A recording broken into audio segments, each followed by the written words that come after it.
इस वीडियो में हम लोग सीखेंगे कुछ इस तरह की कॉम्प्लेक्स प्रॉब्लम्स को बहुत ही सिंपल तरीके से सॉल्व करना। तो आइए स्टार्ट करते हैं।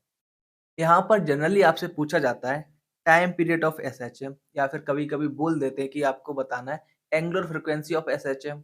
नाउ यदि आप यहाँ पर ध्यान दें तो जो स्प्रिंग और मास सेटअप रहता है जनरली क्या रहता है सबसे सिंपल वाला कुछ ऐसे। ये आपका स्प्रिंग, ये आपका मास, स्प्रिंग कांस्टेंट के मास है। तो इस कंडीशन में आपको टाइम पीरियड क्या मिलता है t is equal to 2 pi under root of m upon K. अब यहाँ पे आप ध्यान से देखिए तो आपका स्प्रिंग और मास डायरेक्टली कनेक्टेड है नाउ। और जो आपका गिवन सेटअप है यहाँ पर देखिए स्प्रिंग और मास में काफी डिस्टेंस है यानी कि डायरेक्टली कनेक्टेड नहीं है। तो हमें यहाँ पर एक ऐसा सेटअप ढूंढना होगा जिसके अकॉर्डिंग ये जो आपका पूरा का पूरा सेटअप है कन्वर्ट हो सके इस इफेक्टिव सेटअप में। यहाँ पर जो आपकी के होगी नहीं आ जाएगी के डैश या फिर हम इसको के इफेक्टिव बोल सकते हैं और ये आपका मास जो था वो वही है। तो अब हमारी अब जो पूरी प्रक्रिया है, पूरी प्रोसेस है, वो इस के डैश यानी कि के इफेक्टिव को फाइंड आउट करने में यूज होने वाली है। तो अब जो हमारा मोटिव रहने वाला है वो इस पूरे सिस्टम का जो गिवन सिस्टम है इसका के इफेक्टिव फाइंड आउट करना। यदि हमने के इफेक्टिव फाइंड आउट कर लिया तो हम टाइम पीरियड भी बता सकते हैं और हम लोग एंगुलर फ्रीक्वेंसी भी बता सकते हैं। I think it is okay, right. के इफेक्टिव को फाइंड आउट करने के लिए आपको दो काम करने पड़ेंगे। तो बात करते हैं पहले पहले काम की। तो पहला काम आपका ये कि ये जो आपको गिवन मास है इसको आपको डिस्प्लेस करना है। फॉर एग्जांपल यहाँ पर जो मास है मैंने इसको वाई डिस्टेंस से नीचे पुल किया हुआ है। अब आपको इस एम के डिस्प्लेसमेंट का रिलेशन फाइंड आउट करना होगा यहाँ पर जो गिवन स्प्रिंग है इसके एक्सपेंशन से। तो फॉर एग्जांपल मान लेते हैं कि ये जो आपका स्प्रिंग है एक्स डिस्टेंस एक्सपेंड हुआ होगा। तो आपकी जो पुली है कितना नीचे आई होगी यहाँ पर ये एक्स पुली नीचे आई होगी, राइट। अब जब पुली एक्स नीचे आएगी तो जाहिर सी बात है जैसे ये आपकी पुली है, ठीक है, इधर से भी लेंथ है कुछ और इधर से भी लेंथ है। मान लेते हैं आपके यहाँ से खिसक के यहाँ पे आ गई तो कितनी लेंथ फ्री होगी, ये वाली भी फ्री हो जाएगी, ये वाली भी फ्री हो जाएगी, जाहिर सी बात है। और ये सारी लेंथ कहाँ जाएगी, नीचे। तो नाउ तो जब आपका ये स्प्रिंग है एक्स एक्सपेंड होगा तो आपकी ये जो पुली नंबर 1 है ये वी एक्स डिस्टेंस से नीचे आएगी जिसकी वजह से 2x लेंथ फ्री हो जाएगी। वो जो 2x लेंथ है वो कौन यूज करेगा, ये सेकंड पुली, राइट। तो ये सेकंड पुली अब कितना नीचे आएगी, 2x नीचे आएगी। तो अब जब ये सेकंड पुली है 2x लेंथ नीचे आएगी। सो नाउ जब ये 2x लेंथ नीचे आएगी तो ये रिलीज करेगी स्ट्रिंग कितनी, 4x लेंथ की, राइट। क्योंकि 2x एक साइड की 2x दूसरे साइड की, क्लियर सी बात। और ये जो स्ट्रिंग 4x रिलीज हुई है ये सारी की सारी कौन यूज करेगा, ये मास m नीचे आने के लिए। यानी कि आप यहाँ पर बहुत ही आसानी से बता सकते हो कि आपको मिलेगा y is equal to 4x, right. यहाँ पर x स्प्रिंग का एक्सपेंशन है और y जो आपका मास है वो नीचे गया है, ठीक है, यानी कि मास का डिस्प्लेसमेंट है। इतना क्लियर है, ओके। दूसरा काम यहाँ पर आपको क्या करना है, यहाँ पर आपको करना है कि जब आपने इस मास को डिस्टर्ब किया तो इस मास पर एक रिस्टोरिंग फोर्स जनरेट हो जाएगा क्योंकि मास आपका पहले इक्विलिब्रियम में था, आपने इसको डिस्टर्ब किया है तो ये जैसा था उसी पोजीशन में जाना चाहेगा, राइट। तो इस मास पर जो रिस्टोरिंग फोर्स लग रहा है उसको आपको इस स्प्रिंग के रिस्टोरिंग फोर्स के टर्म्स में लिखना है, क्लियर सी बात। सुनाओ बेसिकली यहाँ पे क्या करना है। तो यहाँ पे मान लीजिए चूंकि आपकी ये स्ट्रिंग है तो यहाँ पर जब आपने इसको एक्स्ट्रा पुल किया तो यहाँ पर एक्स्ट्रा टेंशन कितनी जनरेट हुई होगी, मान लेते हैं यहाँ पर टी जनरेट हुई। तो इस तरफ टी, इस तरफ टी, क्योंकि रस्सी आपकी मासलेस है और आपकी पुली भी मासलेस है। तो इस केस में क्या होगा देखिए, यहाँ पर आपकी टेंशन आ जाएगी 2t, राइट। अब ये एक ही स्ट्रिंग है तो यहाँ पर भी 2t होनी चाहिए, राइट। अच्छा, तो यहाँ पर 2t है तो ऊपर कितनी होनी चाहिए, 4t। तो नाउ जो आपका स्प्रिंग है यहाँ पर जो रिस्टोरिंग फोर्स है वो कितना हो रहा है, 4t। यानी कि यहाँ पे यदि मैं लिखूं F restoring is equal to हो रहा है 4t, जिसकी वैल्यू क्या होनी चाहिए, सीधी सी बात है, स्प्रिंग का फोर्स कांस्टेंट और स्प्रिंग का एक्सपेंशन जो कितना था, जो था x। बात क्लियर है। सो नाउ यहाँ पर आपका देखिए m पर कितना रिस्टोरिंग फोर्स है, t, राइट। तो यहाँ पर आपको आप देखिए क्या करना है, आपको बेसिकली, ठीक है, यहाँ से निकालनी है x की वैल्यू, x इक्वल टू आ जाएगा आपका 4t अपॉन के और इसको इसमें पुट करना है, ठीक है। तो नाउ जैसे आप ऐसा करोगे तो यहाँ पर आपको दिखेगा y is equal to 4 times 4t upon K. Right? Now आपको यहाँ पर बेसिकली ये लिखना है कि आपका जो इस मास पर लगने वाला रिस्टोरिंग फोर्स है, ठीक है? वो आपके डिस्प्लेसमेंट के साथ क्या रिलेशन रख रहा है। तो नाउ यहाँ पर कितना फोर्स है देखिए एम के पास रिस्टोरिंग, वो दिख रहा है आपको टी, राइट? तो अब देखिए इसको हम लोग कैसे लिखेंगे? हम लोग इसको लिखेंगे टी इज इक्वल टू के अपॉन 16 एक्स। नाउ अब ये टी क्या है? टी तो रिस्टोरिंग फोर्स है, राइट? तो यदि आप इसको ध्यान दें तो आपको यहाँ पर दिख रहा है फोर्स इज इक्वल टू के इफेक्टिव इंटू एक्स, राइट? क्योंकि आप जो लिखते हो कभी भी एसएचएम में वो आपका क्या होता है F is equal to minus K. यहाँ पर जो आपका एफ फोर्स है तो माइनस साइन दिखा रहा है कि आपका ये रिस्टोरिंग फोर्स है, राइट? तो आप ऐसे लिखते हो और ऐसे आप निकाल देते हो टाइम पीरियड की वैल्यू, क्योंकि यहाँ पर आपको जो के दिख रहा है वो आपका के इफेक्टिव होता है। तो यदि आप इसी बात को ध्यान में रखो तो आपका जो के इफेक्टिव अब क्या हो रहा है? के इफेक्टिव आपका हो रहा है के अपॉन 60, राइट? इसका मतलब है कि अब आप इस पूरे सिस्टम को इक्विवेलेंट लिख सकते हो, ये वाला सिस्टम ऐसे, जहाँ पर के की वैल्यू क्या हो जाएगी आपकी के अपॉन 16 और ये आपका राइट? तो अब आपको लिखना होगा यहाँ पर टाइम पीरियड, तो क्या लिखोगे आप? अब आप बहुत ही आसानी से लिख सकते हो T is equal to 2 pi under root of M upon K effective, यानी कि के अपॉन 16, जिसको आप सॉल्व करोगे आपको मिलेगा 2 pi under root of 16 M upon K, यहाँ से 4 बाहर आ जाएगा, आपका आ जाएगा 8 pi under root of M upon k. I hope इतना आपको क्लियर हो गया होगा। अभी हम लोग 1-2 न्यूमेरिकल्स और लगाएँगे, जहाँ से आपको और अच्छे से क्लियर हो जाएगा। क्लियर है? नाउ यदि आप यहाँ पर देखें, तो यहाँ पर आपके पास 3 स्प्रिंग है। इसको कैसे सॉल्व करेंगे? कोई दिक्कत नहीं है, इसको हम लोग सेम तरीके से सॉल्व करेंगे, ठीक है? तो बस आप देखते जाइए। तो सबसे पहले क्या करना है, इस मास m को डिस्टर्ब करना है। तो मान लीजिए हमने इस मास m को y डिस्टेंस से नीचे पुल किया, ठीक है? नाउ अब देखिए डिफरेंट स्प्रिंग में कुछ ना कुछ एक्सपेंशन हुए होंगे और हमें यहाँ पर चूंकि 3 स्प्रिंग है तो तीनों के जो एक्सपेंशन है उनको लिखना है y के साथ क्या रिलेशन में, ठीक है? तो मान लेते हैं यहाँ पे सबसे पहले लिख देते हैं y इज इक्वल टू, ठीक? अब यहाँ पे जो नंबरिंग है स्प्रिंग्स की वो है 1, 2 एंड 3। तो हम लोग इनका जो एक्सपेंशन भी है x1, x2, x3 मानेंगे। लेकिन कंडीशन ये है कि जब हम लोग एक स्प्रिंग का एक्सपेंड कर रहे होंगे तो बाकी दोनों स्प्रिंग में कोई भी डिस्टरबेंस नहीं होगा, ठीक है? सो नाउ तो सबसे पहले मानते हैं कि जो आपका स्प्रिंग 1 है इसमें एक्सपेंशन हुआ x1, राइट? तो x1 क्या हो रहा होगा देखो, x जितना एक्सपेंड हुआ ये आपकी स्ट्रिंग एक ही है यहाँ से लेके यहाँ तक, राइट? तो जो m है x1 नीचे आया होगा, राइट? तो मान लेते हैं y इक्वल टू सीधा-सीधा है x1 प्लस, ठीक? नाउ अब ये जो आपका स्प्रिंग है 2, मान लीजिए इसको आपने x2 एक्सपेंड किया, यानी कि ये जो पॉइंट है पुली का ये इधर जाएगा, राइट? सो नाउ जब ये पुली आपकी x2 जाएगी तो ज़ाहिर-सी बात है इधर से भी x2 डिस्टेंस रिलीज़ करेगी, इधर से भी x2 डिस्टेंस रिलीज़ करेगी स्ट्रिंग की। और ये सारी की सारी किस में यूज़ हो जाएगी? इस m को नीचे ले जाने में, राइट? तो यहाँ पर क्या आ जाएगा 2 टाइम्स ऑफ x2, क्लियर थी सी बात? नाउ अब इस पे फोकस करते हैं 3 स्प्रिंग पे। तो मान लेते हैं इसका जो एक्सपेंशन है वो हुआ x3। तो जब आपकी स्प्रिंग इस x3 डिस्टेंस से एक्सपेंड करेगी तो अगेन यहाँ पर ये फिर से इस तरफ x3 स्ट्रिंग को रिलीज करेगी और इस तरफ भी x3 स्ट्रिंग को रिलीज करेगी और ये सारी की सारी डिस्टेंस किस में यूज होगी? इस मास m को नीचे ले जाने में, यानी कि यहाँ पर आपको आ जाएगा 2x3, यानी कि जो आपके मास का डिस्प्लेसमेंट है y, ठीक है? वो इन तीनों स्प्रिंग के जो एक्सपेंशन है x1, x2, x3 के साथ कुछ इस रिलेशन के साथ कनेक्टेड है। नाउ आपको क्या करना है? अब आपको यहाँ पर निकालना है, ये जो मास है आपका, इस पे कितना रिस्टोरिंग फोर्स लग रहा है? किसके टर्म्स में? स्प्रिंग के रिस्टोरिंग फोर्स के टर्म्स में।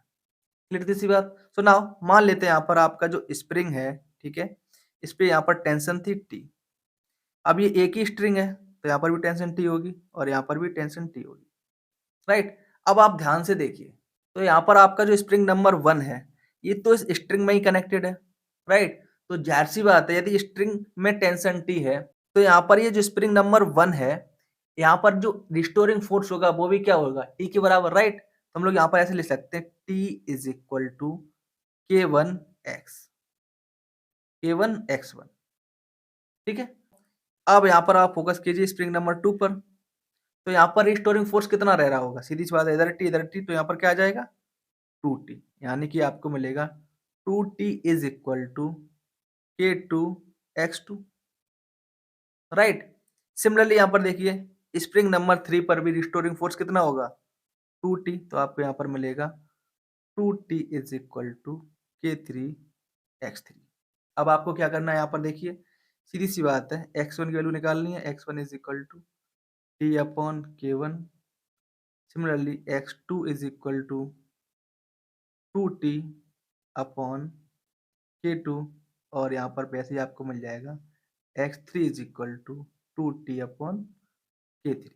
ठीक है, सारी वैल्यूज को यहाँ पर पुट कर दीजिए, तो देखिए आपको क्या मिलेगा, आपको मिल जाएगा y is equal to t upon K1 plus 2 into 2t upon K2 plus 2 into 2t upon K3, right. इसको आप सॉल्व करोगे तो आपको बहुत ही आसानी से मिल जाएगा, y इक्वल टू टी आप बाहर ले लीजिए, 1 upon K1 plus 4 upon K2 plus 4 upon K3, right. Now इसको आप कंपेयर कीजिए वैसे ही जैसे हमने पहले किया था। यदि आप लोग यहाँ पर लिखना चाहो तो आप बता सकते हो y is equal to T upon यहाँ पे आ रहा है क्या के इफेक्टिव, राइट। तो यहाँ पर आपको क्या दिखेगा 1 upon K effective is equal to 1 upon K1 plus 4 upon K2 plus 4 upon K3, right. अब टाइम पीरियड क्या होता है, आपको पता ही टाइम पीरियड होता है t is equal to 2 pi under root of m upon K effective. अब K effective की जगह आप इसकी वैल्यू का यूज करिए और आपका आंसर आ जाएगा। आई होप यहाँ तक क्लियर होगा। आइए अब आगे बढ़ते हैं। नाउ यहाँ पर भी हम लोग पहला काम क्या करेंगे, सबसे पहले इस मास को डिस्टर्ब करेंगे, ठीक है। तो मान लेते हैं मास यहाँ पर भी कितना आया, बाई डिस्टेंस नीचे, ओके। अब ये बाई में इन सारे स्प्रिंग्स का क्या क्या रोल होगा जानते हैं। तो सबसे पहले देखिए ये जो आपकी पुली है, ठीक है, पुली मानते हैं ये पुली आपकी एक्स डिस्टेंस नीचे आई। नाउ आप ध्यान दीजिए जब पुली आपकी एक्स डिस्टेंस नीचे आएगी, ठीक है, तो जाहिर सी बात है इधर भी एक्स इसको चाहिए और इधर भी एक्स चाहिए। ये सारी की सारी एक्स कहाँ से आएगी, इस स्प्रिंग से, क्योंकि देखो ये जो सिस्टम बना हुआ है कुछ ऐसा है कि आपकी ये पुली है और यहाँ से स्ट्रिंग ऐसे पास होके एक ऐसे ऐसे स्प्रिंग बन रहा है। तो यदि आप इसको नीचे आना है तो जाहिर सी बात है जितना नीचे ये आएगी एक डिस्टेंस उतनी इधर चाहिए उतनी इधर चाहिए। ये सारी की सारी डिस्टेंस अब कौन प्रोवाइड कराएगा, ये आपका स्प्रिंग जब एक्सपेंड होगा, राइट। तो यहाँ पर यदि आपकी पुली एक्स डिस्टेंस नीचे गई है तो आपका जो स्प्रिंग है कितना ओपन हुआ होगा 2x। यहाँ पे अभी हम लोग 1 लिख दे रहे हैं, ठीक है, x1 2x1। हाँ यहाँ तक क्लियर है। अब जब आपकी ये पुली x1 नीचे आई है, ठीक है, सीधी सी बात है, तो आपकी सेकंड पुली भी कितनी नीचे आएगी x1। बट जब ये सेकंड पुली x1 नीचे आएगी तो यहाँ से भी कुछ स्ट्रिंग को रिलीज करेगी और यहाँ से भी, तो आपका जो मास कितना नीचे आएगा 2x1। यहाँ तक क्लियर है। अब फोकस कीजिए स्प्रिंग नंबर सेकंड पर। तो मान लेते हैं आपका स्प्रिंग जो एक्सपेंड हुआ है वो एक्सपेंड हुआ है यहाँ पर x2। तो जब आपका स्प्रिंग सेकंड x2 एक्सपेंड होगा तो आपकी जो पुली कितना नीचे आएगी, फिर से नीचे आएगी x2 और फिर से इसके 2 टाइम्स स्ट्रिंग रिलीज होगी और जो कि सारी की सारी यूज करेगा कौन, आपका मास नीचे जाने में, राइट। तो यहाँ पर हो जाएगा आपका 2x2। क्लियर थी बात। नाउ ये आपका जो थर्ड स्प्रिंग है मान लेते हैं आपका एक्सपेंड हुआ x3। अब ये रस्सी से डायरेक्टली कनेक्टेड है, तो जितना ये स्प्रिंग एक्सपेंड होगा आपका मास उतना ही डिस्टेंस से नीचे आ जाएगा, राइट। तो यहाँ पर इसको यहाँ पर क्या लिख देंगे x3। तो ये हो गया आपका कॉम्बिनेशन, ठीक है। अब बात करते हैं रिस्टोरिंग फोर्स के बारे में। देखिए तो वो क्या होगा, मान लेते हैं यहाँ पर है टी रिस्टोरिंग फोर्स, राइट। तो यहाँ पर भी हो जाएगा टी और आप ऊपर आपका हो जाएगा 2t और यहाँ पर फिर से आपको मिलेगा टी एंड टी, ठीक है। तो नाउ अब यहाँ पर आप क्या लिख सकते हैं, देखिए ध्यान से, आप ये बहुत ही आसानी से यहाँ पर लिख सकते हैं। देखिए T is equal to spring number 1 को फोकस करिए तो T is equal to K times 2x1, right. इस स्प्रिंग की बात हो रही है। नाउ सेकंड की बात करें तो 2t is equal to K times x2, right. और यहाँ पर यदि स्प्रिंग नंबर थर्ड की बात करें इसकी, तो यहाँ पर आपको क्या मिलेगा T is equal to K times x3, right. अब यहाँ से आप x1 x2 की वैल्यू को बहुत ही आसानी से फाइंड आउट कर सकते हो, राइट। तो यहाँ पर आपको देखो क्या मिलेगा, x1 इज इक्वल टू, ठीक है, टी अपॉन 2k। ओके, यहाँ पर मिलेगा आपको x2 is equal to 2t upon k, और यहाँ पर x3 is equal to t upon k। सारी वैल्यू को यहाँ पर पुट कर दीजिए तो आपको मिल जाएगा, इन सारी वैल्यूज को इसमें पुट कीजिए। y इज इक्वल टू, ठीक है, t 2 times t upon 2k plus 2 times 2t upon k plus t upon k। जहाँ पर आप क्या करोगे, t को आप बाहर ले लीजिए, ठीक है, यहाँ पर बचा 1 अपॉन k प्लस, ठीक है, 4 upon k plus 1 upon k। अब ये सारी अगर डिफरेंट वैल्यू होती k1 k2 k3, तो हम यहाँ पर इस वैल्यू को मान लेते 1 अपॉन k फैक्टर, बट यहाँ पर देखो सारी k है तो हम लोग इसको ऐड कर सकते हैं, राइट। यहाँ पर आपको मिलेगा t into 6 upon k, right. तो k इफेक्टिव क्या हो गया, तो यहाँ पर आपको मिल गया k effective is equal to k upon 6, right. Now अब आपको यहाँ पे लिखना है टाइम पीरियड, आप लिख सकते हो time period t is equal to 2 pi m upon k upon 6, तो 6 चला जाएगा आपका ऊपर, ठीक है। आई होप आपको समझ में आ गया होगा। नाउ एक और प्रॉब्लम है, यहाँ पर आप देखिए, ठीक है, यहाँ पर यदि आप ध्यान से देखो तो सारे के सारे जो स्प्रिंग हैं बिल्कुल सेम तरीके से कनेक्टेड है। किसमें कनेक्टेड, डायरेक्टली पुली में, राइट। नाउ अब आपको यहाँ पर यदि निकालना हो तो आप कैसे निकालोगे, तो आप निकालोगे, देखो y इज इक्वल टू सबसे पहले, ठीक है, हम लोग एक एक करके स्प्रिंग को करते हैं फोकस। तो मान लेते हैं ये स्प्रिंग आपका x1 एक्सपेंड हुआ, तो यहाँ पर देखो क्या होगा, इस तरफ रिलीज होगी रेजिस्टेंस कुछ कुछ इस तरफ, दोनों होगी x1 x1।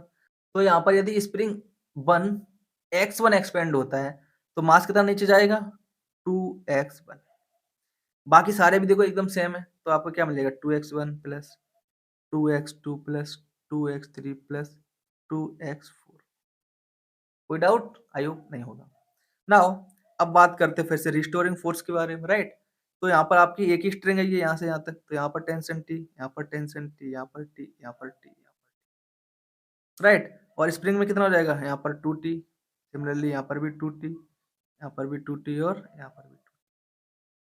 नाउ यहाँ पर देखिए आपको क्या मिलेगा, यहाँ पे आपको मिलेगा 2t is equal to k1x1 is equal to k2x2 is equal to k3x3 is equal to k4x4, right. अब आप यहाँ देखिए बहुत ही आसानी से सारी की सारी वैल्यूज को फाइंड आउट कर सकते हैं। क्या मिलेगा आपको, देखो आपको मिलेगा यहाँ पे, यदि आप डायरेक्टली लिखना चाहो तो यहाँ पे आपको क्या दिखेगा, y इज इक्वल टू 2 को आप कॉमन ले सकते हैं, राइट। सब में मिलेगा 2t upon k1 plus 2t upon k2 plus 2t upon k3 plus 2t upon k4, right. तो ये हो गया आपका y equal to restoring force को बाहर ले लेते हैं t, बाकी सबको एक साथ लिखते हैं, ठीक है। तो मिलेगा 4 upon k1 plus 4 upon k2 plus 4 upon k3 plus 4 upon k4। तो नाउ यदि आप इसको कंपेयर करें, y into K effective is equal to T, या फिर इसको ऐसे लिख सकते हैं y is equal to T upon K effective, right. तो ये जो वैल्यू आ रही है क्या हो जाएगी, 1 अपॉन के इफेक्टिव, और आपको जो आपका टाइम पीरियड होता है, right, T is equal to 2 pi root m upon K effective. यहाँ पे 1 अपॉन के ही चाहिए, राइट। यहाँ पे आप क्या लिख सकते हैं, इसको ऐसे लिख सकते हैं 2 pi m into 1 upon K effective, right. अब यहाँ पर आपको वैल्यू गिवन है, आप इसको पुट करोगे आपका आंसर आ जाएगा। आई होप इस वीडियो से आपने बहुत कुछ सीखा होगा, तो प्लीज वीडियो को लाइक कीजिए, चैनल को सब्सक्राइब कीजिए और दोस्तों के साथ शेयर करना बिल्कुल मत भूलिए। Thank you and have a nice day.